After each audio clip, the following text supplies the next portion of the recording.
आप सभी मित्रों, राष्ट्रवासियों एवं समस्त भारतवंशियों को मास्टर राधेश्याम सिंह, प्रदेश अध्यक्ष किसान मोर्चा सोहेल देव, भारतीय समाज पार्टी की तरफ से 15 अगस्त स्वतंत्रता दिवस की हार्दिक बधाई, वंदन, अभिनंदन। भारत माँ के वीर सपूतों ने अपनी जान गंवाई है, तब जाकर के हमने ये आज़ादी पाई है। हम सभी जानते हैं कि सैकड़ों वर्षों की गुलामी से 15 अगस्त सन 1947 को अपना देश भारत आज़ाद हुआ था। हम ये भी जानते हैं कि फिरंगियों के दास्ता से भारत को मुक्त कराने के लिए हमारे देश के सैकड़ों नौजवानों ने फांसी के फंदे को हंसते हंसते चूम लिया था। हम ये भी जानते हैं कि राष्ट्रपिता महात्मा गांधी के नेतृत्व में देशवासियों का जो जनसहनाग उमड़ा, अंग्रेजों भारत छोड़ो, अंग्रेजों को भारत छोड़ने के लिए विवश होना पड़ा। परंतु हम ये भी जानते हैं कि केवल अंग्रेजों भारत छोड़ो के नारे से भारत आज़ाद नहीं हुआ, बल्कि इस अंग्रेजों भारत छोड़ो को मुकाम तक पहुंचाने के लिए नेताजी सुभाष चंद्र बोस जी की अहम भूमिका रही है।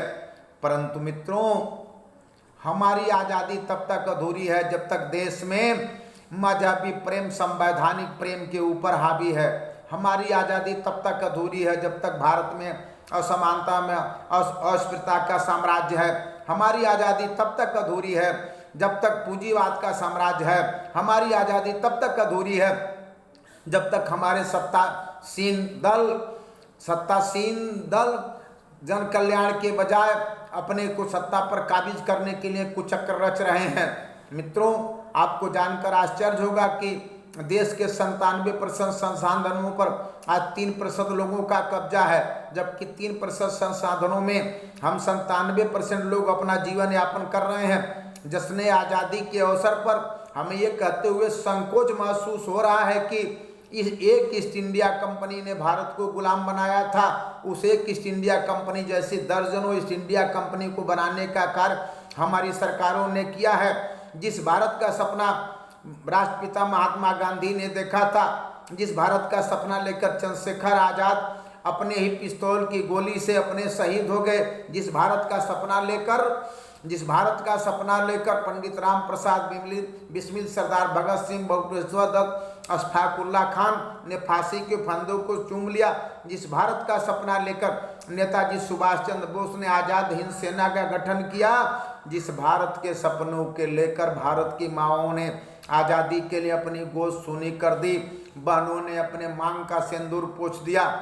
क्या आज हमारे नेता उस भारत के सपने को पूरा करने का प्रयास कर रहे हैं? हमें इस 75वें स्वतंत्रता दिवस के वर्षगांठ पर यह सोचना होगा कि हमारी आज़ादी जा कहाँ रही है।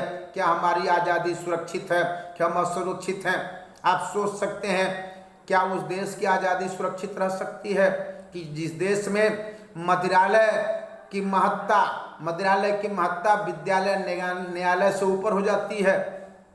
क्या उस देश की आज़ादी बहुत दिनों तक सुरक्षित रह सकती है? जिस देश का किसान खेती छोड़ने पर विवश है, क्या उस देश की आज़ादी बहुत दिनों तक सुरक्षित रह सकती है? जिस देश का नौजवान बेरोजगारी भत्ता पर अपने को आश्रित करने पर लगा हुआ है, क्या उस देश की आज़ादी बहुत दिनों तक सुरक्षित रह सकती है? जिस देश का नौजवान अपने देश के बारे में सोचने के बजाय नए नए मजहबी उन्माद करने का तिकड़म लगा रहा है, क्या उस देश की आज़ादी बहुत दिनों तक सुरक्षित रह सकती है? जिस देश की सरकार आम जन पर टैक्स अपने भ्रष्ट नौकरशाहों और राजनेताओं का पेट भरने के लिए लगाए जा रही है, क्या उस देश की आज़ादी बहुत दिनों तक सुरक्षित रह सकती है? जहाँ के भ्रष्टाचार दिन दूना रात चौगुना बढ़ता जा रहा है, क्या उस देश की आज़ादी बहुत दिनों तक सुरक्षित रख सकती है? जहाँ के किसान महीनों से सड़कों पर अपनी मांगों के लिए आंदोलन कर रहा है, लेकिन सत्तासीन सरकार उन्हें कभी आतंकवादी, माओवादी, नक्सलवादी के नाम से पुकारती है।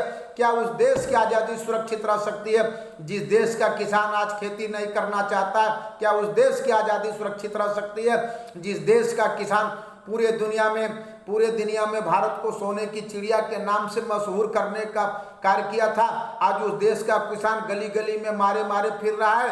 क्या उस देश की आज़ादी बहुत दिनों तक सुरक्षित रह सकती है?